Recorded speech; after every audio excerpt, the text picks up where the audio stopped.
Bueno, muy buenas a todos y bienvenidos a un nuevo episodio de Mentis Project, 15º ya y el primero de 2022. Hoy voy a aprovechar la entradilla de siempre para hacer un pequeño anuncio de una nueva iniciativa que acabamos de lanzar como parte del proyecto Mentis, que es una iniciativa que hemos llamado Mentis Network y que, bueno, muy en resumen es una plataforma de educación online que tiene como objetivo principal y de momento orientar profesionalmente a jóvenes profesionales, estudiantes universitarios y darles un poco todos los recursos para tomar mejores decisiones profesionales, para entender un poco mejor el mundo laboral al que se están acercando.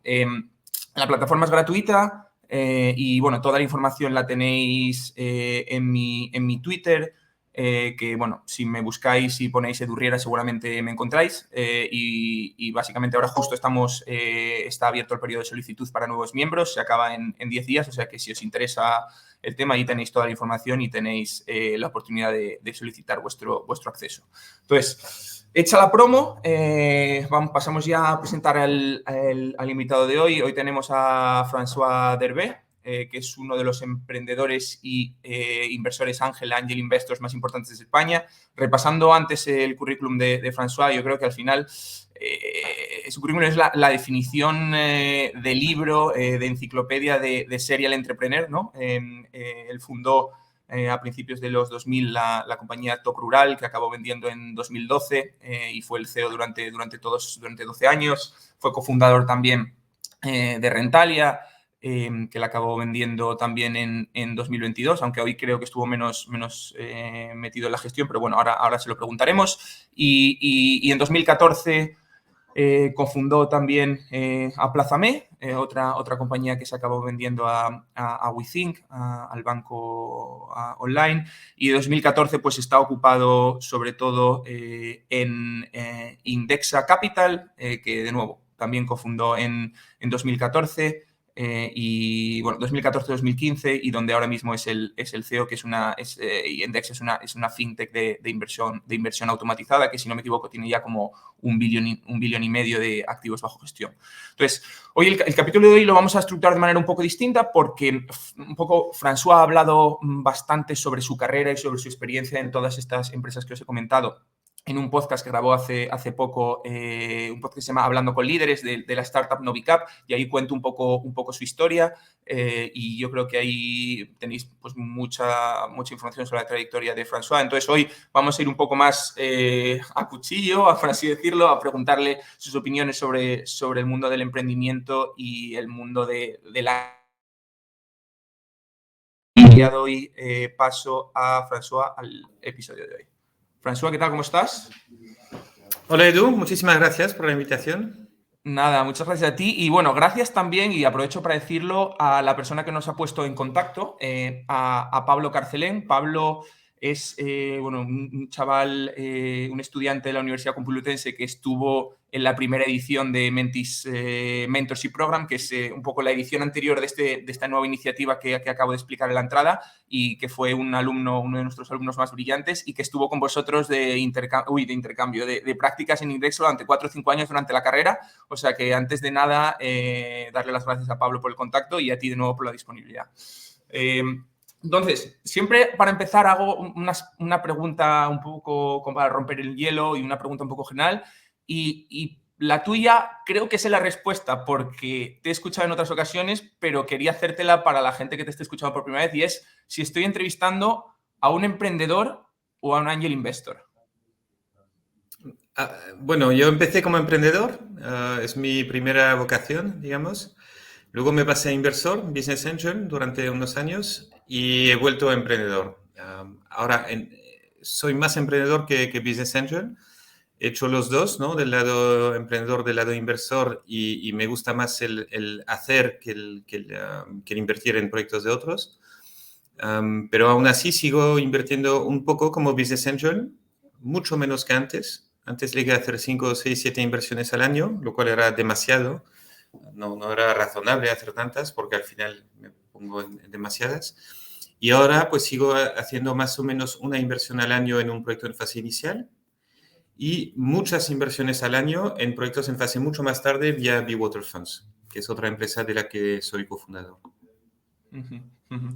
Y ahora comentabas que has tenido fases distintas en tu vida y hablando, vamos a hacerlo un poco, yo creo, la conversación en dos bloques, ¿no? Un poco hablar de tu periodo como emprendedor y un poco la primera pregunta que me surgía es, ¿cuál fue tu motivación para emprender? Y en mi cabeza, cuando pienso en las motivaciones para emprender, yo las meto en tres grupos, ¿no? La meto una intención un poco de, oye, quiero aprovecharme del upside económico que tiene emprender si realmente me va bien, versus, oye, soy una persona que quiere solucionar un problema que me ha afectado personalmente o que veo muy claramente y estoy muy obsesionado con enfocar ese problema, o una tercera que es un poco, quiero tener la libertad de trabajar para mí mismo, ¿no? Son las tres, como las tres opciones que surgen en mi cabeza. Entonces, no sé cuál fue la tuya al principio, cuando empezaste, porque empezaste muy joven, casi a los 2 años de terminar la carrera, y si sigue siendo la misma ahora o ya ha cambiado.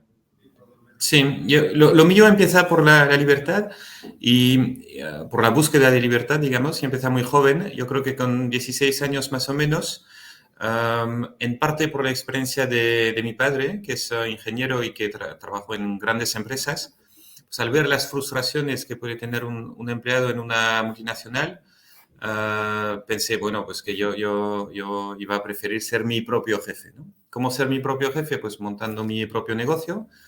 ¿Y cómo llegar a esto? Pues estudiando primero. Entonces empecé, esto te cuento la idea con 16 años y luego cómo llegó a esto, ¿no?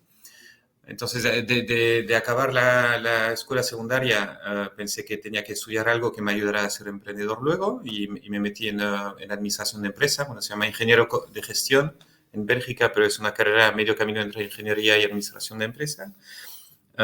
Después de la carrera pensé que era mejor empezar a trabajar en una empresa para aprender de la gran empresa antes de montar una pequeña y también para ganar mucho dinero, ahorrarlo y tener mi propio capital para montar mi propio negocio. Entonces, después de la carrera de ingeniero de gestión, me metí en Boston Consulting Group un par de años, que es un sitio donde podía ganar las dos cosas que buscaba, experiencia y dinero.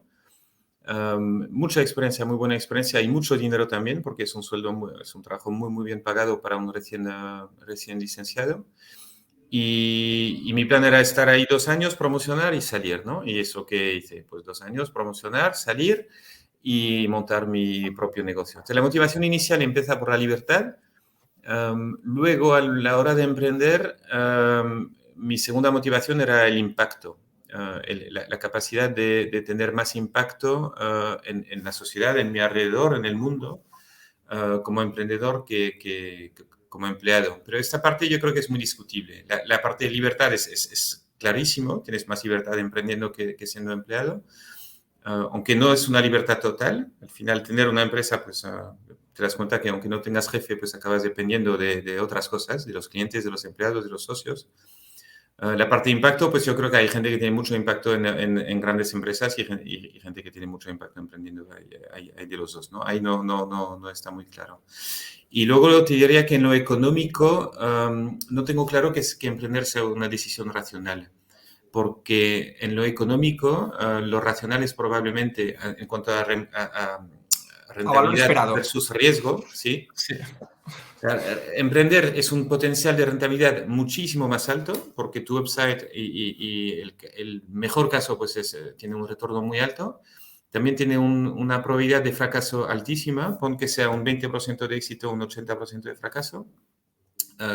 Y en el escenario de fracaso pues vas a remar durante muchos años, vas a perder todo tu dinero, vas a perder años de trabajo, vas a ganar canas y problemas de salud para algo que al final no va a funcionar, ¿no? Entonces, yo creo que lo racional probablemente en cuanto a rentabilidad-riesgo no es emprender, pero que aunque los emprendedores sabemos que no es lo racional emprender, en general lo hacemos porque nos lo pide las tripas. Entonces, es más una decisión de estómago que de cabeza. Y por eso en alguna entrevista me han preguntado si recomendaba emprender y mi respuesta ha sido muy polémica y ha chocado a muchos. Yo no recomiendo emprender porque el que necesita una recomendación para emprender es mejor que no lo haga. Al final, el que tiene que emprender lo hará porque porque aunque le digan lo contrario, pues siente que tiene que hacerlo.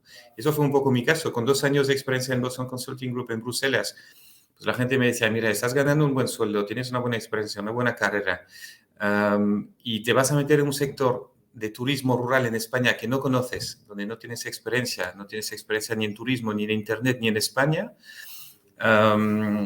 para, además en un nicho de mercado, ¿no? ¿Para qué? ¿No? Y yo recuerdo muy bien en ese momento me podían contar lo que querían. Yo tenía claro que lo iba a intentar y no había forma de disuadirme, ¿no? Es una decisión no racional, pero que si sientes que tienes que hacer, pues hay que hacerlo, probarlo y hacerlo con control de riesgo, digamos. No arriesgar más de lo que puedas asumir, digamos. Sobre este tema comentaste lo curioso de pasar de BCG Bruselas a Top Rural España. Es curioso. Y aquí me surge la pregunta de cómo surge la idea para ponerte a emprender. Es decir, porque, y de nuevo, aquí en mi cabeza hay dos grupos, ¿no? Es el grupo de, oye, es un problema que yo he vivido en primera persona, que me obsesiona, que tengo ciertas intuiciones de cómo solucionarlo. Y es un poco, cuando escuchas a VCs americanos y inversores americanos, un poco lo que cuentan es, oye, la idea buena es la que te obsesiona, la de que siempre has pensado en ella. Entonces, esa es una forma de encontrar la idea. Y otra forma de encontrar la idea es un poco el análisis frío de las oportunidades, ¿no? Me da la sensación de que en tu caso probablemente fue más la segunda que la primera, dado la poca relación que tenías con el sector antes de empezar, pero no sé si estoy equivocado o realmente así fue un análisis frío y de ver económico de ver dónde está la oportunidad. Sí, en mi caso ha sido la tercera, de chiripa.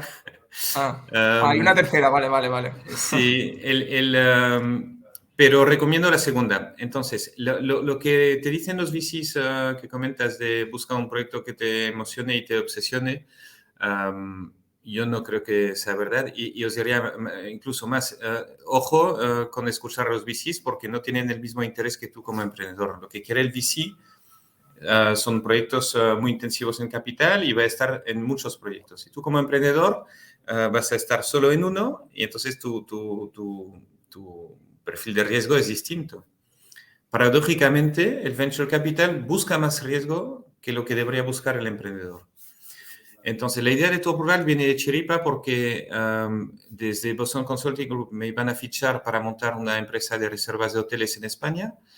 En el año 2000, con el estallido de la burbuja.com, pues esta empresa que me iba a contratar como country manager para lanzar en España, que era para mí una forma de emprender con apoyo, digamos, pues se quedaron sin la financiación no consiguieron la financiación para expandir. Me dijeron que montara yo por mi cuenta y por mi cuenta yo pensé que en lugar de montar algo de hoteles donde no tenía, que era un mercado mucho más grande y demasiado grande para un chaval de 25 años como yo, no quería competir en directo con Booking, que ya existía en aquel momento, entonces me fui a un nicho y de rebote pues pasamos de hoteles a nicho, que es turismo rural, aunque yo no había estado en una casa rural en mi vida. Entonces eso es el caso en mi caso no ha sido un problema personal, ha sido más bien de rebote y porque vi que había un negocio potencial.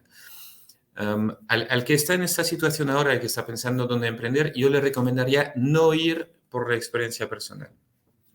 ¿Por qué? Porque el ir por la experiencia personal en general te lleva a montar negocios de lifestyle.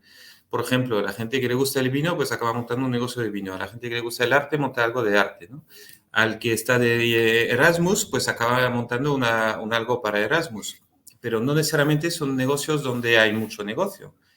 Es más, son negocios donde hay menos negocio porque hay mucha competencia. Como hay mucha vocación, cuanto más vocación hay, como en el vino o en el arte, más competencia y más gente dispuesta a trabajar ahí por estilo de vida y no por ganar dinero. Entonces te vas a encontrar con una competencia excesiva. Ahora, si te vas a un sector mucho más chungo, pues pon funerarias. Cuanto más duro el sector, menos competencia te vas a encontrar. Entonces, personalmente yo creo que en cuanto a idea, hay que intentar no buscar una idea demasiado original, hay que intentar buscar una idea que ya esté comprobada, que funcione en otros sitios y que ir por un modelo ya comprobado, aunque sea en otro sitio, te reduce muchísimo el riesgo mejora mucho tus probabilidades de éxito. Yo he probado de todo. He probado el negocio muy poco original. Top Rural, cuando lo montamos, era la idea menos original que podías tener en aquel momento. Porque en el 2000 pues había 50 webs de turismo rural, el turismo rural estaba de moda, Internet estaba de moda y todo el mundo estaba montando una web de turismo rural. Entonces, no fue idea original y nos ha ido muy bien. Luego tuve ideas más originales que hasta el punto que en 2008 monté una asociación sin ánimo de lucro para votar por políticos, se llamaba Vota. Un tema de listas abiertas online para competir con la lista cerrada del partido. Algo tan original que no estaba comprobado en ninguna parte que en este caso no ha funcionado. Obviamente 2 puntos no son suficientes para sacar una conclusión, pero lo que sí te puedo decir es que si te vas a una idea demasiado original, la probabilidad de éxito es muchísimo más baja y no es algo que yo creo que conviene. Creo que es mejor empezar por un modelo comprobado y a partir de ahí innovar de forma más incremental. Exacto. Esto, el otro día, justo respecto a esto de si la idea buena es la que es tu pasión o es un análisis más frío del mercado, el otro día yo ponía un tuit que me cayeron bastantes palos, que era cómo se puede compaginar esta visión de que tienes que hacer algo que te obsesione y que te apasione con todas las compañías B2B de negocios no muy atractivos que acaban siendo auténticos rockets, como hay en Estados Unidos. Pues, por ejemplo, para mí el caso claro es el de pagos o algún B2B que sea un negocio complicado, que no sea muy atractivo. Entonces, ¿cómo se machean las dos cosas, ¿no? Es lo que decía. Y luego Sí. también lo discutía también. Yo separaría la pasión de la obsesión. Pues sí. Yo creo que es necesario emprender requiere estar obsesionado porque tienes que darlo todo y porque es una travesía del desierto que es muy dura y muy larga. Entonces la obsesión o la persistencia pues eso yo creo que sí es una calidad casi necesaria. La pasión no, porque la pasión yo la antepongo más bien a la ambición. Entonces, yo creo que la obsesión la puedes conseguir con mucha ambición también. En mi caso, no emprendo por pasión y es más, creo que no hay que emprender por pasión porque, como te comentaba, te lleva a sectores que no son los más grandes o donde hay más oportunidad. Pero sí tengo mucha ambición. Y aunque lo políticamente correcto en las escuelas de negocio, en los eventos para emprendedores, en los concursos, ¿no? Es que te hablen de la pasión, porque a todo el mundo le mola que te cuenten que ha montado un negocio por pasión. Lo eficaz, yo creo que es montar un negocio con ambición. Ambición de atacar un problema grande, de solucionar un problema grande y de aportar un valor grande a tus clientes que te va a permitir tener un negocio grande, ¿no? Ese era iba a hacer justo el segundo punto, ¿no? Discutiéndolo con un amigo, porque yo estoy discutiéndolo con un amigo, él me decía, pero aunque no sea un problema que te apasione al principio, una vez que estás dentro y lo estás empujando, te acabas obsesionando. Si eres un tío ambicioso, te acabas obsesionando, tío. Esto, ya que estamos aquí metidos, estamos invirtiendo dinero, estamos invirtiendo tiempo, hay que sacarlo para adelante, como sea. Y acabas obsesionado con este tema. Entonces, es justo exactamente el punto este que estabas haciendo. Estoy bastante de acuerdo que cualquier cosa, cualquier reto que te pongas por delante, al final acaba siendo tu vida o muerte, ¿no? Si eres un tío ambicioso y con ganas de sacar cosas, ¿no? Y otra cosa que se me está ocurriendo, según estabas hablando, es un poco de cuál es la experiencia ideal del emprendedor. Y no me refiero tanto al campo, sino al nivel de experiencia. Es decir, obviamente, si trabajas por cuenta ajena, cuanto más años trabajas por cuenta ajena, sobre todo si estás en entornos competitivos, pues más vas aprendiendo, ¿no? Pero al final, pues marginalmente, cada año aprendes menos o aprendes más cosas más específicas de tu trabajo y por lo tanto quizá no siempre es mejor emprender cuando tienes más experiencia, porque también, de nuevo, la experiencia se va ganando marginalmente, cada vez menos, y quizá tengas menos energía o tu aversión al riesgo, si tienes familia, vaya cambiando. Entonces, ¿cuál es para ti primero, ¿hay alguna experiencia o una cantidad de experiencia ideal para emprender? Y si sí o no, y cómo deberíamos pensar sobre la experiencia a la hora de ponernos a emprender. Vale, entonces ahí antes de responder te diría que a mí me gusta pensar que no hay, que la primera regla es que no hay reglas, en el sentido que no hay reglas universales, ¿no? Entonces yo te voy a dar una opinión que en gran parte está basada en mi experiencia personal, entonces, con todos los sesgos, ¿no? De experiencia que pueda conllevar. pero también sé que hay muchos ejemplos de carreras muy distintas. Entonces, tienes ejemplos de gente que ha tenido éxito empezando a emprender desde antes del final de la universidad y luego hay ejemplos de gente que ha tenido mucho éxito emprendiendo muy, muy tarde. Entonces, para no dejarnos llevar por el sesgo de supervivencia de Mark Zuckerberg, que es un dropout de la universidad, que ha montado Facebook, o de los fundadores de Google, que lo han montado cuando todavía estaban en la universidad, ¿no? Con el doctorado, etcétera. Yo creo que hay que dar un paso atrás e intentar ver qué es lo que nos enseñan los datos.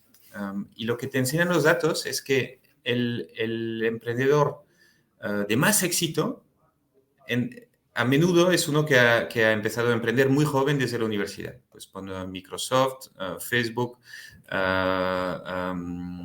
Google, ¿no? Son buenos ejemplos. Lo que pasa es que el que emprende desde la universidad o recién acabada la universidad está asumiendo un riesgo muchísimo más alto. Entonces, es normal que los que han llegado más alto en gran parte sea gente que haya asumido el riesgo más alto. Es decir, cuando tienes millones de gente compitiendo, ¿no? Para montar un negocio grande, los que asumen más riesgos tienen más posibilidad de llegar arriba del todo, pero también tienen más posibilidad de llegar abajo del todo y de pegársela.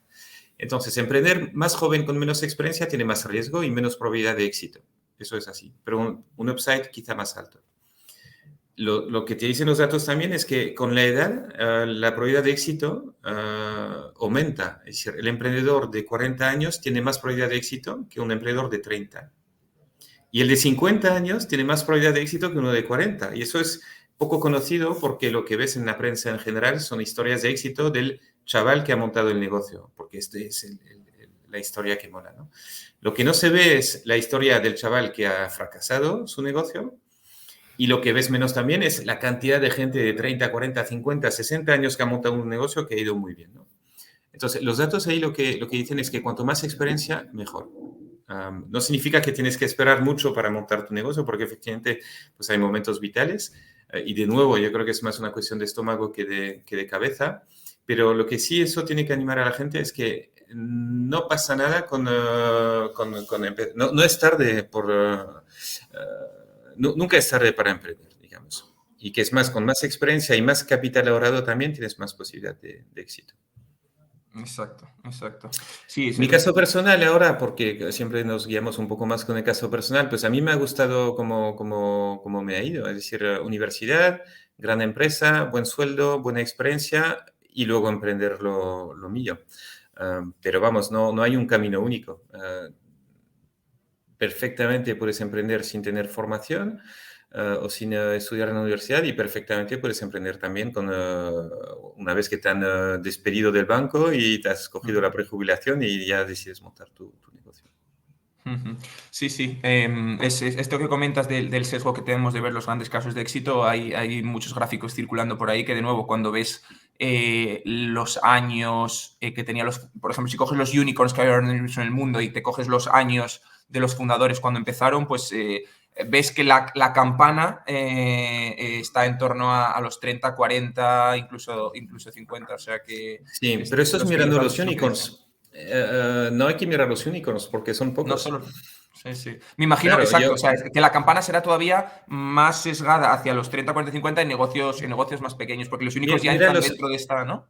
sí, los negocios que han acabado valiendo entre 10 y 100 millones tendrán una edad del fundador más alta que los negocios que han acabado valiendo más de 1.000 millones, ¿no? Que son muy pocos, porque para llegar a más de 1.000 millones, pues probablemente te ayuda a haber empezado antes. Pero cuando montas un negocio, siendo joven, o sea, yo con Topral, por ejemplo, podría haber montado una web de reservas de hoteles para competir con Booking y acabar siendo unicornio con una probabilidad de éxito del 0, y también podría haber montado un negocio similar, pero de turismo rural en un nicho con una probabilidad de éxito muchísimo mayor. Pues con 25 años y como emprendedor que se iba a concentrar en uno, he preferido ir a un nicho donde tenía una ventaja más competitiva que meterme en el mercado más grande. Y ahora sí, en cuanto a la experiencia, uy, se me ha cortado. No sé si me estás... Sí, Perdón, es que veía que se me había cortado. Aquí estoy. Perdona, que se nos había cortado. En cuanto a, no tanto los años de experiencia, sino al perfil, por así decirlo, a la experiencia técnica o a la formación del emprendedor. Tú eras una persona, habías dicho que es como business, pero que lo llaman engineering business en Bélgica, pero no sé realmente, porque tú al final hiciste montas una compañía de internet, entonces no sé cuánto de perfil técnico tenías en ese momento, porque de nuevo, una de las cosas que la gente comenta, los VCs, los inversores, es la importancia de, en el siglo XXI, poniéndote a montar empresas donde la parte de software en la mayoría es muy importante tener perfiles técnicos en el equipo fundador. No sé si eso tú lo ves así o de nuevo. Sé que de Sí, nuevo no hay sí. reglas, pero ¿cuál tu opinión en este caso? No, Concreto? fundamental. Yo tenía, aprendí a programar en la universidad. Mi carrera incluía pues un curso de programación, pero nunca he programado a nivel profesional. Entonces, yo he aportado la parte de negocio, ¿no? De desarrollo de negocio. Y lo primero que hicimos fue buscar un cofundador tecnológico desarrollador que aportara esta parte, ¿no? Fundamental. Yo, aunque no haya regla universal, ¿no? Yo creo que hay que intentar montar un equipo que sea complementario, donde cada uno sea el mejor en su tema, no un equipo de gente que tiene el mismo perfil, aunque hay excepciones, hay muchas. Entonces, si uno no tiene el perfil técnico, yo desde luego le recomendaría empezar quizá por buscar la oportunidad de negocio primero y con la oportunidad de negocio ir a buscar el cofundador técnico para cuando ya le puedes vender tu propia experiencia y decir, mira, soy esta persona y tengo esta experiencia, tengo este proyecto y creo que hay una oportunidad de negocio y busco el socio tecnológico que me pueda complementar para montar un equipo más completo. Son las dos Y en, patas que yo veo fundamentales, aunque luego hay muchas excepciones de solo founders o de... Y en cuanto a la relación de los cofundadores, vamos a imaginar, por hacerlo sencillo, ¿no? Que es un equipo de 2 personas. En primer lugar, por lo que dices, no parece que le des tanta importancia a tener una relación personal previa de muchos años, ¿no? Por lo que acabas de decir, de buscar una vez tienes la idea. Entonces, ¿cómo de importante parece la relación previa? Si es algo que puede jugar, que es claramente una ventaja o no, o puede incluso jugar en tu contra, eso por un lado. Y segundo, en cuanto a cómo dividir el accionariado entre los fundadores. Es decir, imagínate que es una persona el que ha empujado la idea, que incluso ha lanzado las primeras MVPs y luego tiene que buscar un cofundador técnico. ¿Tiene sentido que en ese caso sea 50-50, que se divida de manera distinta? ¿Cómo lo ves tú? Vale. O sea, yo creo que es mejor buscar tus cofundadores entre gente que no conoces, porque te amplía muchísimo el abanico de oportunidades, ¿no? De opciones. Creo que es mejor pensar en el negocio que quieres montar, qué perfiles requiere de cofundadores y en cada perfil ir a buscar el mejor que te puedas imaginar, ¿no? Para montar un equipo súper, súper, súper top de cofundadores que de ahí van a derivar muchas cosas en el negocio. Si te limitas a tu entorno de gente que ya conoces desde hace tiempo, pues acabas con un amigo probablemente que estudia algo similar a lo tuyo y no con la persona la mejor en su campo. Entonces, ejemplo, pues en Indexa somos 3 cofundadores, está Unai Ansejo, está Ramón Blanco y estoy yo. A Unai no le conocía antes de emprender. A Unai no llegamos porque conocidos comunes, cuando yo preguntaba con quién podría, o sea, básicamente tenía la idea de Be Funds en mente y sabía que para esto necesitaba alguien con experiencia en el sector financiero, porque yo traía experiencia de emprender en Internet, pero no del sector financiero. Entonces, preguntando a Luis Martín Caviedes, entre otros, si conocía a alguien que tenía el perfil emprendedor, más financiero, más tecnológico que yo, él me recomendó hablar con Unai. También hablando con Álvaro Ortiz, amigo mío, preguntándole con quién podría montar este negocio, él también me recomendó hablar con Unai. Entonces, Álvaro nos puso en contacto. Unai vivía en Bilbao, yo estaba en Madrid y no nos conocíamos de nada, pero teníamos amigos en común. Y luego con Unai y conmigo, ya los dos pensamos que era mejor completar un equipo de 3 para no estar al 50-50 o no estar en una situación tan dependiente, ¿no?, de uno de los dos. Y ahí pues fuimos hablamos con Ramón Blanco y se sumó. Ramón tiene la experiencia de ser el cofundador de Selfbank en España muchos años atrás y tener mucha experiencia en el sector financiero también. Entonces, creo que es mejor apuntar a la luna, ¿no? Piensa en el proyecto, piensa en el equipo, en el Dream Team para este equipo y intenta buscar el mejor perfil para cada puesto. Ahora bien, una vez que se emprende, va a ser una relación intensa y larga. Es decir, es mejor encontrar gente con quien tengas afinidad personal, porque vamos a recorrer el camino juntos. Entonces, yo no busco solo un profesional, busco un profesional con quien me llevo bien, con quien comparto forma de pensar, con quien probablemente compartimos valores o simplemente ganas de pasar tiempo juntos, porque hay una enorme parte de, pues al final, de compartir el camino que hace que tienes que hacerlo con gente con quien te llevas bien. Pero no necesariamente amigos de antes, pueden ser amigos para luego. Y en cuanto al reparto del accionariado, y no pregunto sobre Index en particular, lo pregunto en general, ¿crees que puede ser un problema que haya cofundadores con porcentajes distintos? No, yo creo que tienen que ser porcentajes distintos. Y lo que a mí me gusta es fijar unas reglas objetivas para ligar a estos porcentajes. Como concretamente, ¿no? Entonces es como decir, mira, vamos a ver, cada uno no vale lo mismo. Hay uno, pues, pon que hay 3 fundadores, ¿no? Porque en 2 todavía llegas al 50-50. Pero si hay 3, dices, bueno, pues este tiene 20 años de experiencia, este tiene 2. Este está ganando 200.000 euros donde trabaja ahora y este está ganando 20. No puedo valorarlo igual, porque su valor de mercado no es el mismo, ¿no? Entonces, yo empiezo diciendo, ¿cuál es el valor de mercado? ¿Cuál es el valor de mercado de cada uno? Su último sueldo. ¡Pum! Ahí tienes un dato. Luego dices, ¿cuánto va a invertir? ¿Cuánto dinero va a poner cada uno? Porque el que tiene, alguno pues va a trabajar más quizá o se va a comprometer más años, pero otro va a invertir más dinero. Entonces, cuantificamos la inversión en trabajo. Si el que gana 200.000 euros se viene y se baja el sueldo a 0, realmente está invirtiendo 200.000 euros en la empresa. Si el que gana 20.000 euros se viene por un sueldo de 10, está invirtiendo 10.000 euros de su trabajo, ¿no?, en la empresa. ¿Cuánto tiempo comprometen? Pues comprometen, por ejemplo, 4 años. Entonces el de 200.000 compromete 800.000, el de 20 compromete tal, pero luego metes en la ecuación cuánto cash va a poner cada uno y al final el porcentaje es el que resulta de esto. Y le das un porcentaje que puede ser, por ejemplo, pues 40, 30, 30, entre 3. El de 30 dice, no, yo quiero tanto como el de 40. Dice, pues nada, pon más dinero. O bájate el sueldo. Está en tus manos llegar al porcentaje que tú quieras, bajando el sueldo o metiendo dinero. Y si no puedes hacerlo, pues entonces el porcentaje será distinto porque la aportación de cada uno no es la misma. Entonces, eso me gusta porque incentiva a que uno se baje el sueldo o remunerar el esfuerzo de bajarse el sueldo.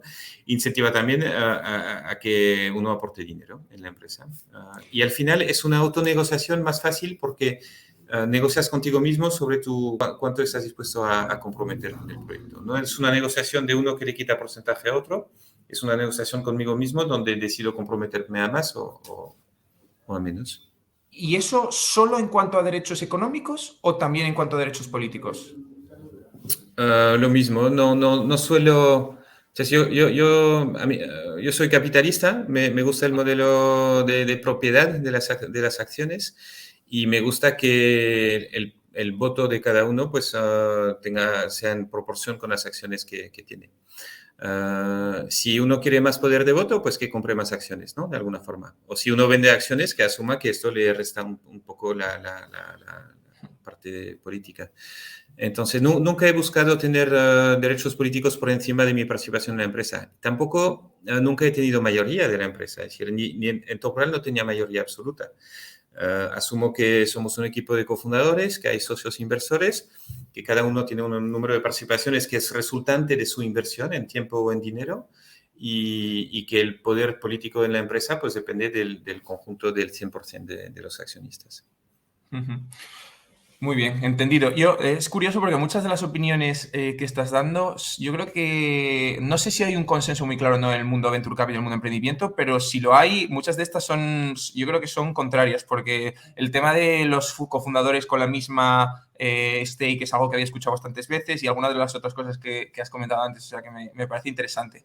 Y luego vamos a adelantar 12, 18 meses, la empresa pues lanza un producto con sus cofundadores, más o menos parece que va bien y se empieza a hablar de hacer crecer el equipo, ¿no? Entonces, una de las cosas que también escucho mucho es la importancia de la primera gente que contratas. Entonces, aquí un par de preguntas. Primero es, ¿cómo ves tú el tema de la remuneración de los primeros empleados? Es decir, ¿crees que el tema de la remuneración en acciones es algo verdaderamente importante y fundamental para los primeros empleados? ¿Sí o no? Y vamos, tu opinión general. Y segundo, de nuevo, en cuanto a empleados, depende mucho el tipo de negocio, ¿no? Entonces sé que es una pregunta un poco imprecisa, pero ¿cuáles son los roles que tú crees que tiene sentido contratar antes? Ok. Sobre remuneración, me gusta no bajarle el sueldo a nadie. Entonces, si alguien tiene un sueldo determinado donde está, aunque quiera cambiarse y esté dispuesto a bajarse el sueldo, creo que en mi caso el punto de partida es no se baja, porque no quiero que tengas esa sensación de estar aquí trabajando debajo de tu valor o de lo que, ¿no? Es como si gano 50 y me contratan por 40, pues de alguna forma estoy regalando un 20% de mi sueldo. Entonces, mi punto de partida es, no voy a ofrecer menos de lo que estás ganando, pero de lo que estás ganando te voy a ofrecer, sobre todo a los primeros empleados, te voy a ofrecer cobrarlo en cash o en acciones. Y tú eliges. Entonces, alguien que, por ejemplo, alguien que viene con un sueldo de 50, puede elegir cobrar 50 y no tener acciones, o puede elegir cobrar 20 y tener acceso al equivalente a 30.000 en acciones, ¿no? Es Claro, pero decisión ahí se entra suya. la discusión, ¿no? De realmente la valoración y todo esto, ¿no? Entiendo. De la valoración, como queremos alinear al equipo con el éxito de la empresa, a mí me interesa que los primeros empleados tengan acciones significativas, es decir, le voy a dar la valoración la más baja posible, con la que estemos de acuerdo los cofundadores. Entonces, siempre te vas a ir a la última valoración en lugar de ir a la siguiente, ¿no? No voy a intentar vendérselo, esas acciones, a la valoración más alta posible, sino la más baja que se pueda justificar. Es muy interesante, en mi opinión, esta posibilidad de dar la elección al empleado, porque hay gente que quiere sueldo y hay gente que quiere acciones. Pero también hay una situación donde, pasado unos años, nadie tiene la sensación de que le han dado demasiado poco, Ujú. porque cada uno tiene lo que ha decidido. Es una postura más de inversor y más libre, ¿no? No es que me hayan regalado acciones, no. Yo como empleado de fase inicial he decidido rebajar mi sueldo, he invertido parte de mi sueldo en acciones y gracias a esto tengo un porcentaje que es el que yo he elegido, más o menos alto y la responsabilidad de haber invertido más o menos es mía, ¿no? Entonces es tratar a la gente como inversores y como personas libres y dueñas de su decisión, no de ¿Te forma parecería, paternalista regalando. Sí. ¿Te parecería una red flag que uno de tus primeros empleados te pidiera el 100% cash? No, no, no. De hecho, nos ha pasado. En Index hay gente que ha entrado al inicio cogiendo una parte más importante de acciones y hay gente que ha entrado en puestos de dirección y que ha elegido cobrar el sueldo y no coger acciones. Es una decisión libre, también depende de la valoración, claro. Cuando uno entra más tarde, pues la valoración a lo mejor es ya más alta, igual no te interesa en este momento. O sea que no, yo creo que la calidad del trabajo que va a desempeñar alguien en un puesto directivo o de primeros empleados en la startup no, no depende necesariamente de que tenga acciones. Prefiero que tenga, pero respeto perfectamente que no lo coja. Entonces, cuando se da la decisión, cuando se da la elección, no se espera que coja, no se empuja, no quiero forzar que coja algo de acciones, ¿no? Que sea una decisión libre y depende de las circunstancias y de las preferencias de cada uno. Ujú.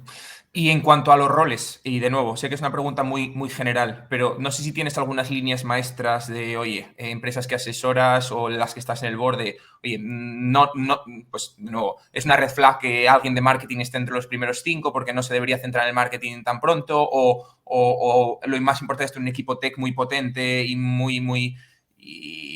bueno, entiendo, o sea, muy establecido, por así Sí, decirlo. No sé si tienes unas líneas maestras ahí. para mí lo más importante probablemente sea la tecnología, pero tampoco es red flag porque recientemente desde el grupo Indexa y Bewater hemos invertido en otra startup que no tenía alguien de tecnología en el equipo cofundador. Sabemos que es un problema potencialmente grande, sabemos que es un hándicap y lo tenemos en cuenta, pero no es una red flag en el sentido, no es una línea roja que descarte la inversión. Sí, yo creo que hay grandes negocios que se han montado sin tener el técnico entre los cofundadores, aunque son pocos. Entonces, prefiero que haya un técnico. Para mí eso es lo más importante, que haya alguien muy bueno en tecnología desde el inicio. Y luego los demás perfiles dependen del negocio. En un negocio como Indexa, Indexa Capital, como es regulado y es financiero, no lo podemos montar sin tener gente que tenga experiencia previa en el sector. Aunque sea para que el regulador lo autorice. El regulador no va a autorizar una agencia de valores si no hay 2/3 del Consejo de Administración que tiene experiencia en el sector financiero. Pues eso ahí es fundamental, ¿no? Pero luego dependerá de cada sector. No me parece mal me parece bien que traigan experiencia en el sector porque eso reduce la posibilidad de fracaso. O sea, te mejora la probabilidad de éxito que el fundador o los fundadores tengan experiencia previa en este mismo sector, pero no me parece necesario porque que venga alguien de fuera, como en el caso de Topral o el caso de Aplázame. Aplázame es un negocio que montó Fernando Cabello Astolfi, yo estaba de cofundador. Y en Aplázame ninguno de los dos teníamos ninguna experiencia en prestar en préstamos. Y Aplázame es un uso de préstamo en el checkout del e-commerce. Entonces, eso que era un hándicap, el no tener experiencia, lo convertimos en una ventaja porque nos permitió hacer cosas distintas que nadie del sector estaba probando. Nos permitió empezar con una mesa más limpia de prejuicios, ¿no? Y limpia de aprendizajes previos. Entonces, no hay reglas universales, te diría. Depende del caso. Y ahora también que estamos hablando del tema del equipo, las primeras contrataciones, algo que también se habla mucho, y aunque es cierto que de nuevo lo escucho más en el mundo startup americano, ¿no? Que son probablemente más motivados que en España, es el tema de la cultura de la empresa, la importancia de establecer una cultura desde los inicios, que todo el mundo pues mame esa cultura, por así decirlo, desde el principio. ¿Cómo de importante para ti es la cultura? O sea, ¿qué es eso de la cultura? Si para ti es algo tan importante, si lo intentas implementar de alguna manera, ¿cuál es un poco tu visión? Para mí la cultura es un poco como la transparencia. Se hace, pero no se dice. Entonces, y luego se dice también, pero el problema de lo que leemos de modelo de startup americana es que lo que más se lee es la startup más grande, más intensiva en capital. Entonces, cuando montas un negocio que va a contratar decenas de personas o cientos de personas en poco tiempo, hay un riesgo de tener muchas culturas distintas muy alto, porque no se va construyendo de forma orgánica. Entonces, eso requiere desde el inicio un esfuerzo mucho mayor de definición y de comunicación. Aquí los valores son estos, esto hacemos y esto no, etcétera, ¿no? Porque cuando el 80% de los empleados llevan menos de 6 meses en la empresa, pues no ha habido una cultura por contagio. A mí no me gusta este modelo porque este modelo tan intensivo en capital y tan explosivo en contratación, yo creo que conlleva un riesgo que no es necesario. Me gusta más el modelo eficiente en capital, de crecer quizás no tan rápido, pero consumiendo menos capital y manteniendo más propiedad de la empresa. no hacemos grandes rondas e intentamos ser dueños de la empresa, ¿no? Y no diluirnos tanto. En este modelo, lo que necesitas al inicio, más que cultura, es valores personales y lo que se comunican por el ejemplo, más que por la comunicación formal. Al inicio, nosotros intentamos contagiar la cultura por el ejemplo del día a día. No basta con decir que el cliente es lo primero, que eso hasta el Santander lo dice, ¿no? El Santander, entre sus 3 palabras claves, tiene el cliente, ¿no? Y justo, pasé delante de Boadilla ahí y hay 3 palabras, justo, y cuando lo que hacen es casi lo contrario. Entonces, no es tanto lo que se dice, sino lo que se hace. Eso se hace en el día a día. Yo, estando en atención al cliente, cuando tenemos un problema con un cliente, pues, y hay que compensarle algo a alguien, es compensarle antes de que lo pida. Porque mi éxito como empresa a largo plazo depende de poner el cliente ante todo. Y eso es algo que se hace, que se aprende por el ejemplo, y que cuando creces, cuando la empresa ya tiene 10, 20, 30 personas, requiere empezar a estructurarse, a ponerse por escrito el punto común entre todos y comunicarse más activamente. Los americanos o los proyectos muy grandes o muy de rápido crecimiento lo hacen al revés, porque como contratan más gente que hay en la empresa cada año, pues requiere un esfuerzo un poco más activo. Luego hay otra frase que me gusta mucho, que es que la cultura es lo que ocurre, lo que pasa en la empresa cuando tú no estás. La cultura no es lo que el jefe dice que es, o los fundadores dicen que es. La cultura es lo que consigues que sea realmente cuando tú no estás, ¿no? Y lo que has conseguido que funcione en tu esencia. Está claro. Y has tocado, y este tema es mi tema favorito, es el tema del crecimiento y la intensidad en capital. Al final, yo soy una persona que trabaja en el sector financiero, por lo tanto, todo este tema de las rondas, las valoraciones, las diluciones, es algo que miro siempre muy en detalle y que me tiro de los pelos muchas veces cuando veo las rondas que se hacen a unas valoraciones que no son tampoco mucho mayores que las rondas, y entonces empiezo a hacer mis números de dilución y digo, madre mía, estos pobres emprendedores, ¿cuánto les queda a la compañía, ¿no? Sí que es cierto que por muchos de los modelos que se lanzan, sobre todo en Estados Unidos, pues son sí o sí intensivos en capital, ¿no? Entonces, sobre todo este tema, que hay mucha tela que cortar aquí, la primera pregunta es, crecimiento. ¿Cómo diferenciar un crecimiento bueno de un crecimiento malo? Hay no sé si conoces este artículo de Bradfeld, del 40% Rule for Healthy SaaS Company. No. Es la regla del 40% que él propone para una empresa de SaaS, pero que yo hago extensible a prácticamente cualquier negocio. Entonces, ¿en qué consiste la regla del 40? Es que entre tu crecimiento en ventas, ¿no? Tu crecimiento interanual, pon que estás creciendo un 100%, más tu beneficio o pérdidas en porcentaje de tus ventas, tiene que ser superior al 40%. Entonces, es sumar churas y merinas. Pero funciona porque me hace la síntesis. O sea, tú puedes crear valor creciendo mucho, que es el modelo Amazon durante mucho tiempo, que fue maximizó el crecimiento y minimizó el beneficio. Amazon estuvo mucho tiempo con beneficio cero, maximizando el crecimiento. O puedes crear valor teniendo mucho margen y poco crecimiento. Y luego haces el mix de los dos, y todos hacemos el mix de los dos. Entonces, para mí una empresa que crece al 100% puede perder un 60%. Porque 100 menos 60 es 40. Está creando valor por un 40%, creando valor en crecimiento y destruyendo valor en pérdidas. La empresa que crece un 600% puede perder un 560, pero no un 1000. Uh-huh. Y la empresa que crece al 100 puede perder un 60, pero no un 100. Entonces, cuando veo unicornios que están haciendo rondas cada vez más grandes y que están creciendo al 100 y perdiendo el 100, aquí hay un problema. Porque cuanto más venden, más pierden, ¿no? Entonces, eso es un poco mi resumen de equilibrio entre crecimiento y beneficio. Y personalmente me gusta ir lo antes posible a break-even o cash flow positivo para ganar independencia de los inversores. Que la siguiente ronda no sea una obligación, porque estás quemando tanto que tienes que ampliar capital, sino que la siguiente ronda sea una oportunidad, si tú la ves, si tú crees que es conveniente comprar un competidor o invertir más en marketing o expandir el negocio a nivel internacional, pues tienes la opción de ampliar capital y de financiar esta inversión, pero que no sea una necesidad, no haciendo rondas con el agua al cuello. La diferencia es que hay emprendedores donde el equipo fundador tiene el 50 o el 80% del negocio, incluso el 100%, ¿no? 1000 anuncios, por ejemplo, pues cuando lo vendieron el fundador tenía un 95%.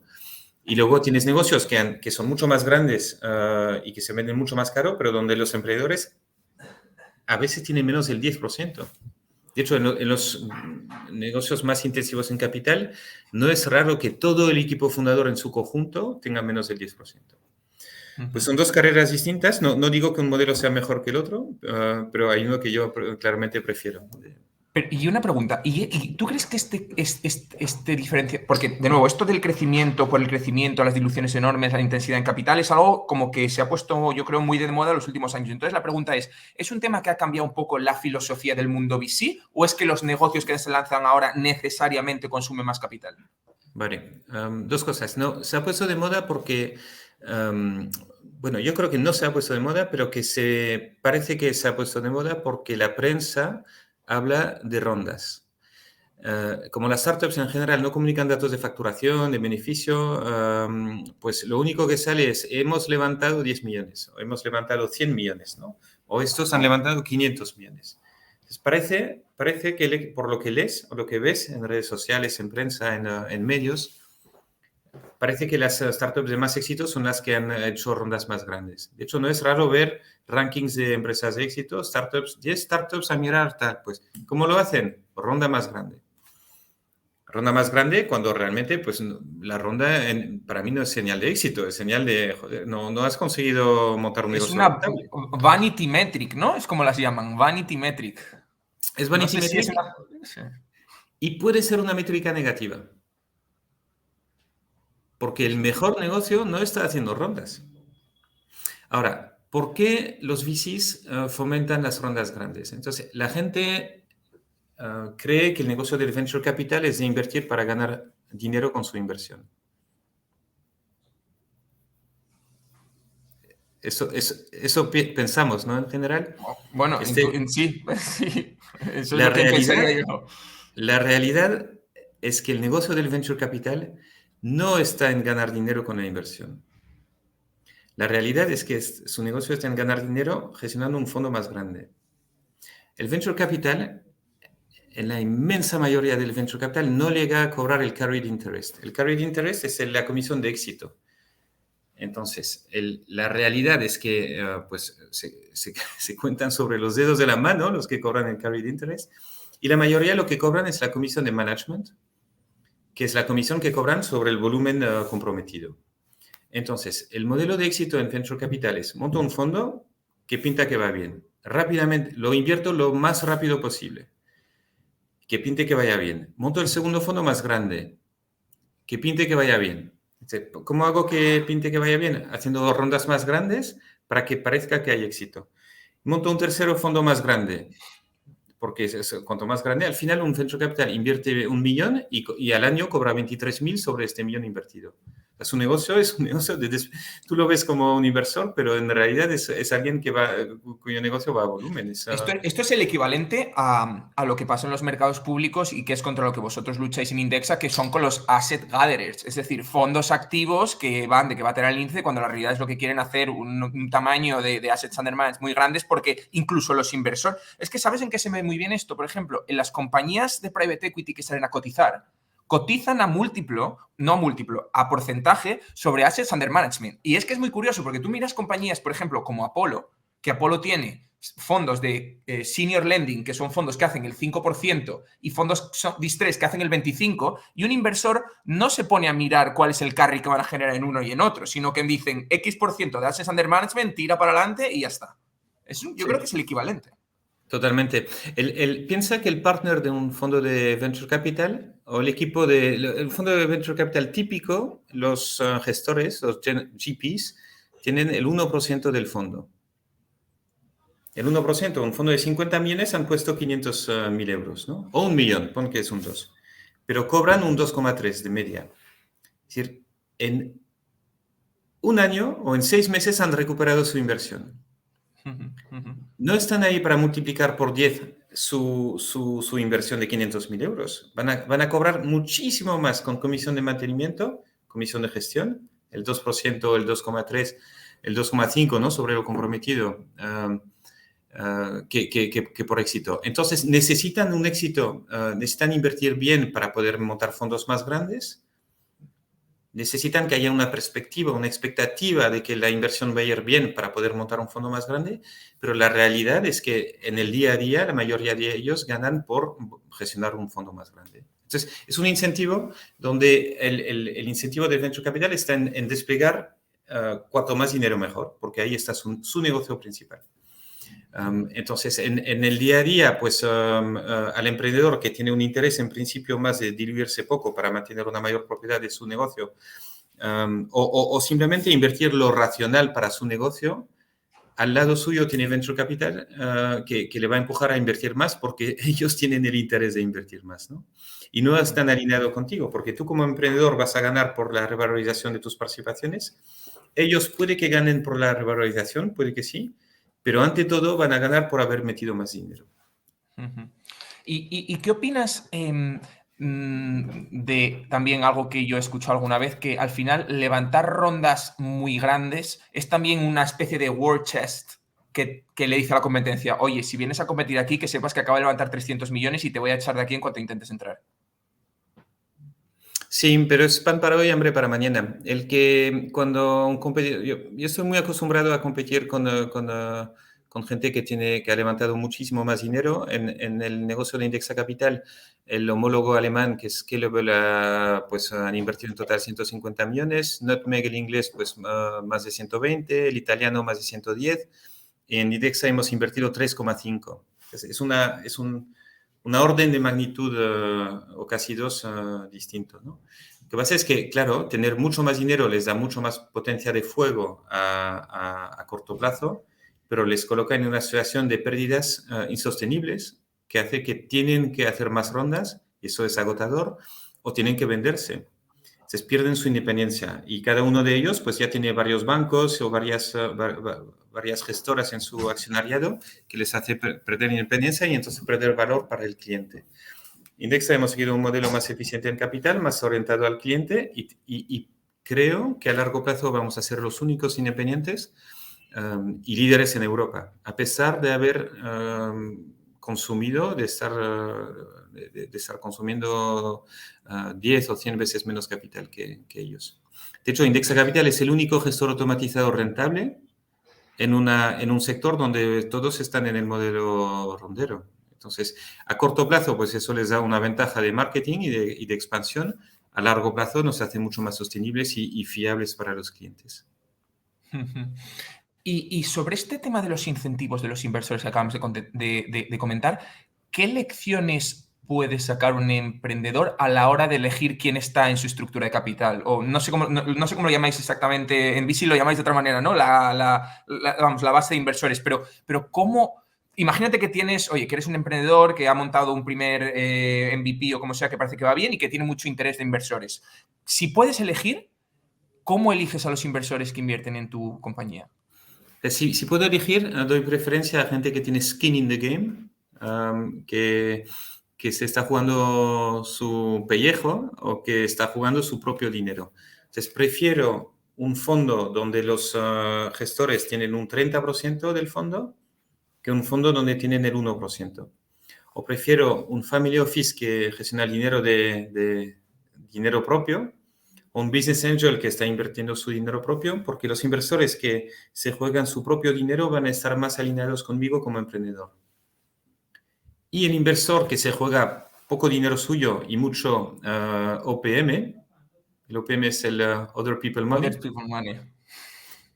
Sí. El que se juega dinero propio se alinea conmigo porque vamos a ganar o perder juntos. El que se juega el OPM, el Other People Money, está más incentivado en hacer rondas grandes y me va a empujar en un sitio que no necesariamente es mi óptimo. Entonces, tengo muy buena relación y muy buena experiencia también con fondos de capital riesgo que gestionan dinero de terceros, pero mi experiencia ha sido mejor con la gente que invertía su propio dinero. Entonces, ahí doy la preferencia. Y de hecho, en Indexa los socios son, en orden de entrada, te diría, pues Caviedes es un fondo de capital riesgo, pero donde el dinero de la familia es la mayor parte del fondo. Tenemos a Viriditas, que es el family office de Iago Arbeloa, que se juega su propio dinero. Tenemos a Fides, que es un family office de gente que ha venido a un negocio hace años y que está invirtiendo su propio dinero. Tenemos a Odd Iron, que son los fundadores de TicketBiz, Ander y John, que cuando invirtieron en Indexa o en la matriz de Indexa, pues estaban jugándose su propio dinero también. Y entonces estamos con gente con skin in the game, ¿no? Se juega su propio dinero y gente también que está aquí a largo plazo porque no tienen una estructura de fondo que les obliga a vender a corto plazo. No hay un fondo que tiene una duración de vida y al que tienen que liquidar, ¿no? Pueden seguir con nosotros el tiempo que consideremos juntos, ¿no?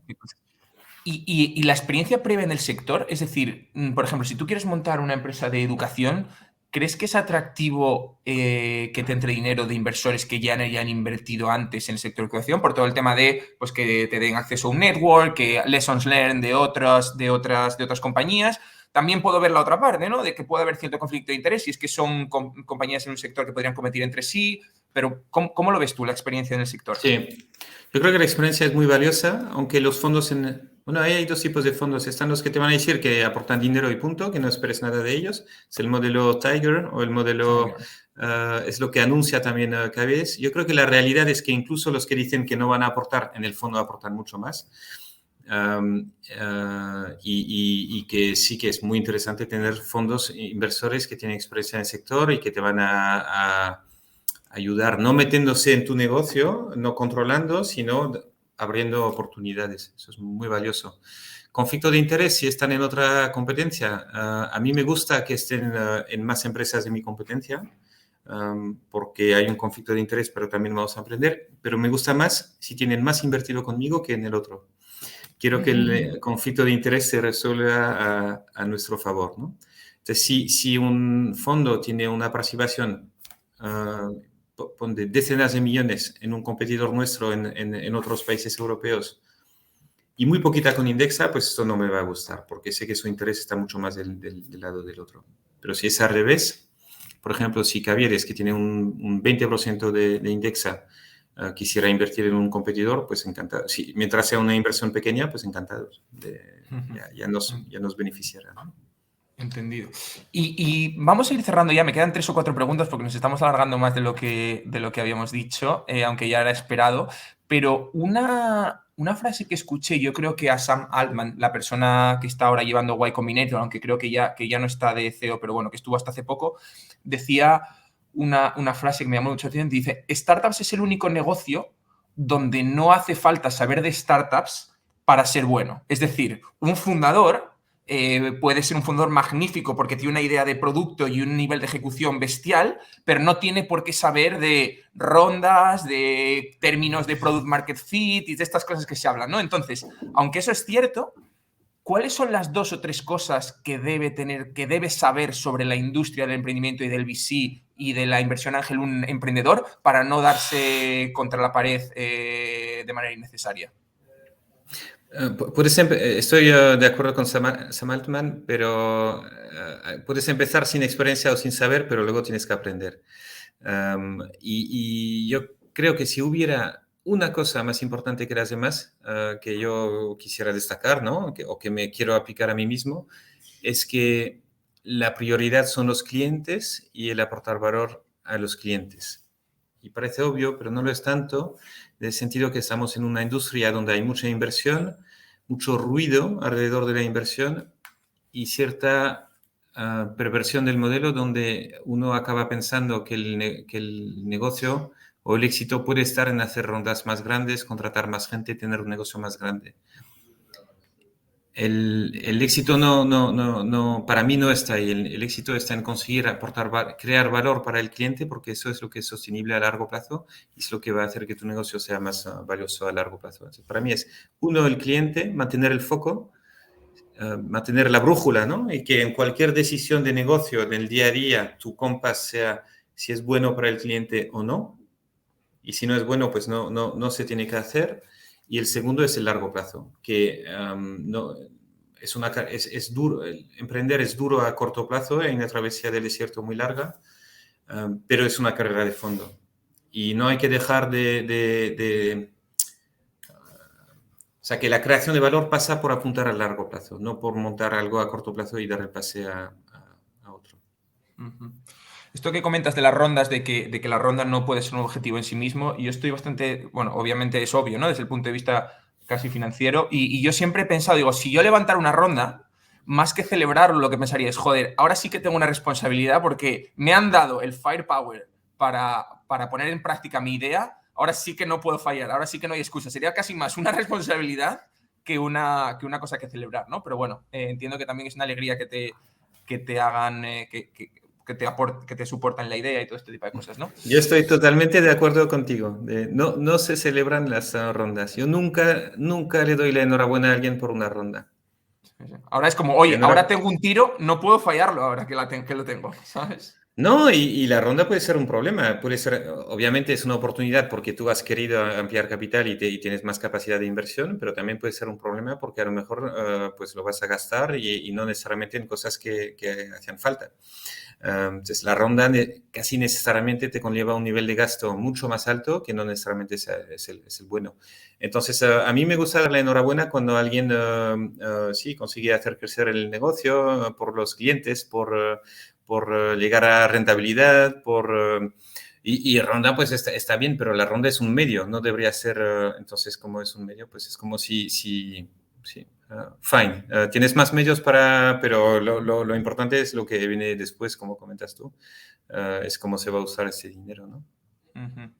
Y ya finalizando el último par de preguntas, más sobre tu experiencia como Angel Investors, y de nuevo volviendo a algo que dice Paul Graham de Y Combinator, es que el fundador ideal es, ellos lo definen como relentlessly resourceful, ¿no? O algo así. Es decir, una persona con recursos casi infinitos para resolver problemas.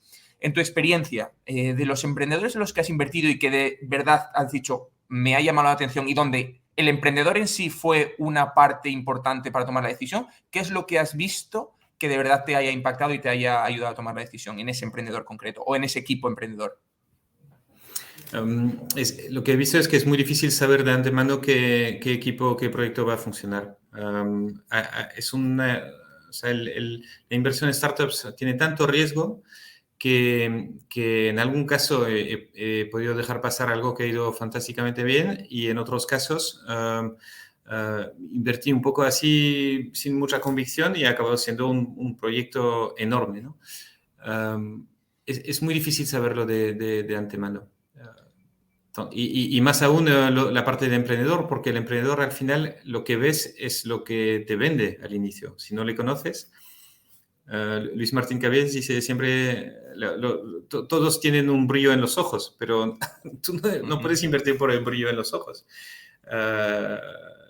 Entonces sí creo que hay que pues, conseguir o sea, es muy valioso que sea relentless resourceful, que tenga mucha perseverancia, mucha resistencia de fondo, etcétera, pero que es difícil saberlo de antemano. Y hay proyectos que no parecían gran cosa, que luego han acabado siendo enormes, y otros que parecían la leche y que luego han acabado siendo pequeños. Un ejemplo reciente es Deport Village. Yo invierto en Deport Village en el 2011. Tenía muy buena relación con Xavi, el fundador, ¿no? de Deport Village. Le recomendé ir a Seed Rocket, gana el Seed Rocket, invierte en todos sus mentores, en casi todos en Deport Village, y yo no iba a invertir, porque aunque tuviera mucha confianza y muy buena relación con Xavi, lo haya llevado yo, al final le haya recomendado yo ir, pensaba que competir de frente con Amazon era demasiado complicado y que esto pues era un negocio demasiado complicado. Pero aún así me convenció de que pusiera algo, invertí algo, y luego es la inversión donde he tenido el mayor múltiplo sobre la inversión. Entramos bueno, al final hemos salido ahora cuando se ha vendido la empresa y yo he hecho un por 50, pero los que invirtieron, he hecho un por 50 porque también he invertido mucho después de esa primera ronda. Los que solo han invertido en la primera ronda han hecho más que por 100 sobre su inversión. Y no se puede ver antes, no se puede ver antes. Y luego hay otros negocios que son contra pronóstico, que no consiguen convencer a inversores, como por ejemplo Tiendeo o We Are Knitters al inicio, que eran negocios donde pues que no eran sexy para inversores, digamos. Tiendeo es web que empezó publicando simplemente catálogos de tiendas en PDF, y We Are Knitters vende kits para tejer.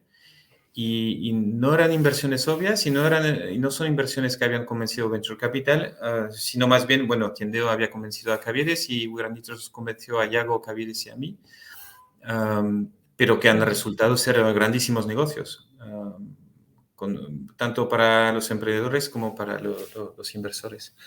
Entonces, mi conclusión ahí es que como Business Angel, el error más clásico es que no diversificamos lo suficiente. Además, como Business Angels, el emprendedor que ha tenido cierto éxito en su negocio cree que puede replicar ese éxito como inversor, y son capacidades totalmente distintas, incluso opuestas. Lo que hace un buen emprendedor te hace mal inversor.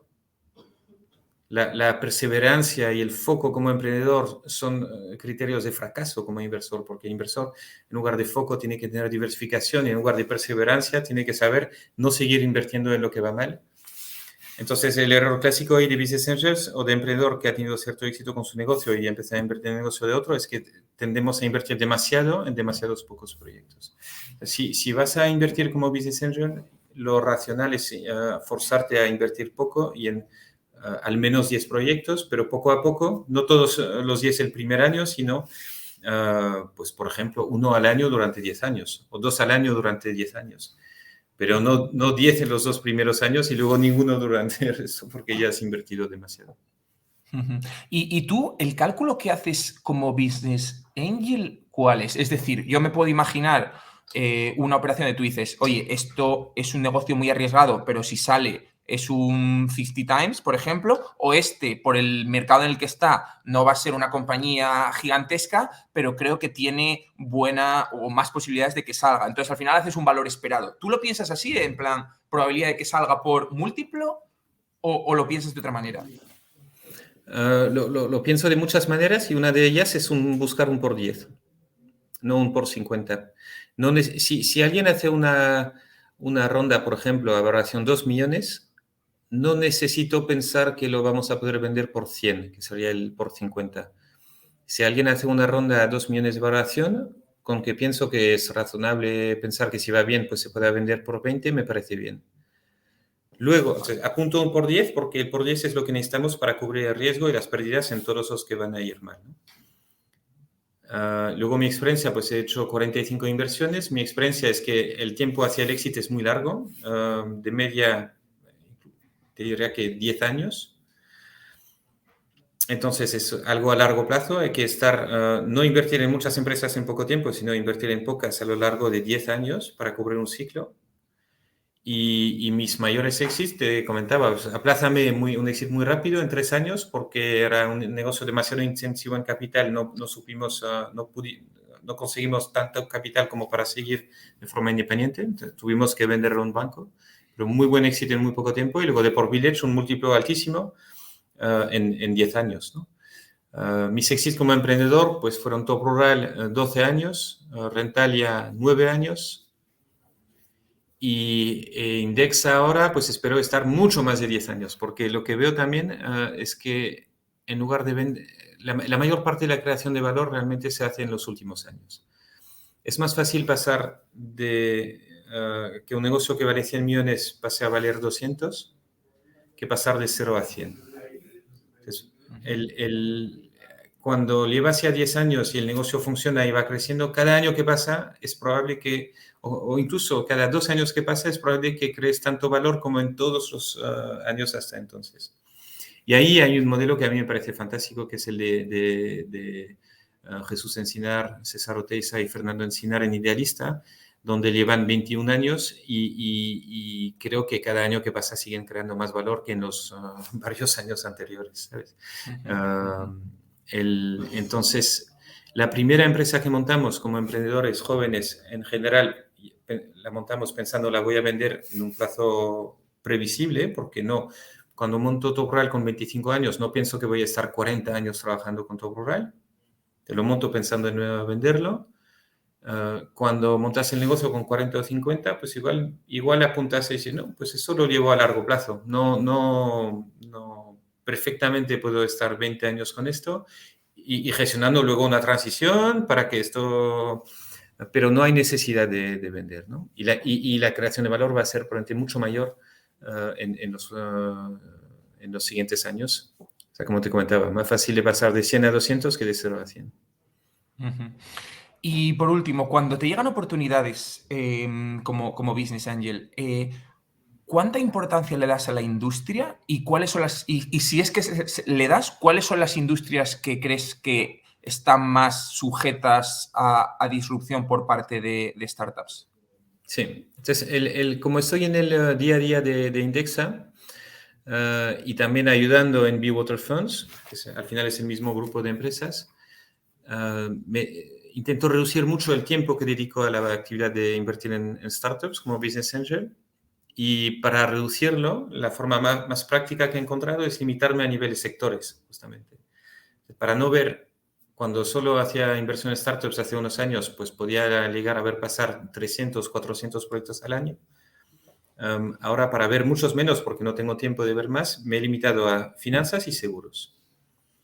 Y justo son los sectores que coinciden con que son los sectores donde estoy activo ahora, entonces creo que tengo cierta ventaja competitiva porque sé un poco del sector, aunque muy poco. Y también son los sectores, y no estoy ahí por casualidad, son los sectores donde yo creo que hay más oportunidad y más disrupción potencial, porque son sectores que tienen mucha barrera a la entrada, que son muy regulados. Eso lo que vemos como una pega, como emprendedores al inicio, ver un sector regulado es una pega, porque son obligaciones y es algo que no queremos hacer en principio.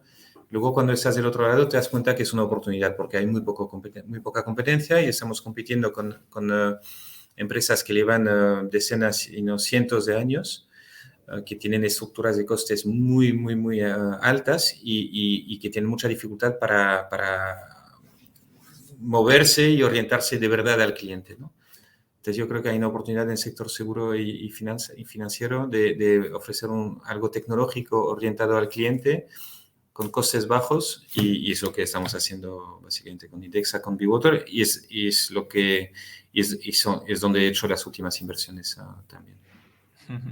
Y bueno, pues yo, justo porque ahora aprovechando que dices lo de que sí que tenéis una visión más largoplacista para Indexa, yo había leído en algún lado o había escuchado rumores de una potencial salida a bolsa, no sé si eso es algo que estáis considerando o no, y si eso sería una buena forma de monetizar parte siguiendo con la visión a largo plazo. Sí, la salida a bolsa es algo que estamos mirando precisamente para poder seguir siendo independientes y poder seguir a largo plazo, para que los socios que quieran vender parte o todo puedan vender y los que no, pues puedan seguir.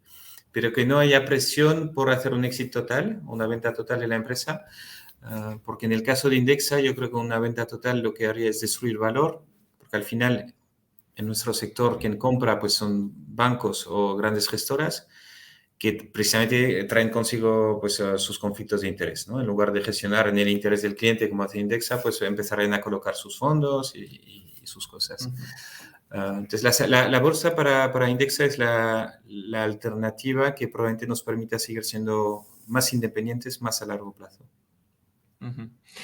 Bueno, pues perfecto. Yo creo que con esto podemos concluir. Nos hemos quedado más de lo que habíamos dicho, o sea que te lo agradezco. Y nada, pues la mejor de la suerte. Seguiré el tema de Indexa y la salida a bolsa cercanamente. Y nada, muchísimas gracias por el tiempo y nada, estamos en contacto.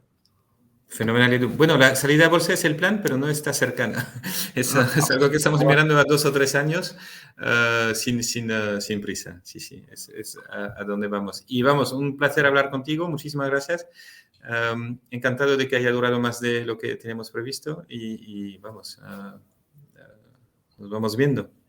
Muy bien. Muchas gracias y un saludo. Gracias. Gracias.